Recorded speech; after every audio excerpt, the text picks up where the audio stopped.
Hello guys back to my another blog. तो আজি মই মানে যে বহুত খুশ আছো কাৰণ কি কাৰণে কৈ দিম মানে যে বহুত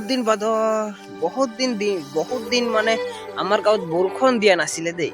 তো আজি মানে বৰষুণ দিলে।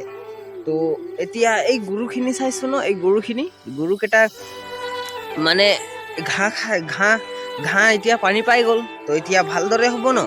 তো এইকাৰণে মই বহুত খুশ আছো মানে কাহিকি বহুত দিন বাদৰ মানে বহুত দিন 4 মাহ যেতিয়ালৈকে ঠাণ্ডা দিন সোমালে না তেতিয়ালৈকে বৰষুণ অকল এদিন দিছিলে এদিন, আৰু আজি দিছে দেই বৰষুণ মানে আজি ৰাতি দিলে।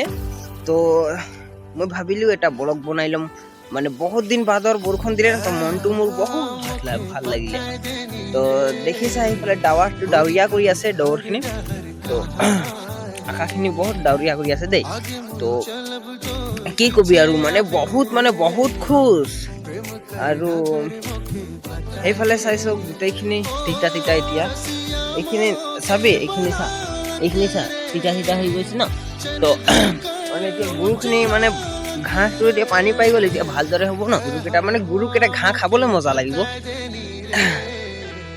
তো বেছি ডাঙৰ নকৰিম, ইমানটোৱে হৈ যাব ন, নহ'লে বেছি ডাঙৰ কৰিলেও বেছি ডাঙৰ হৈ যাব।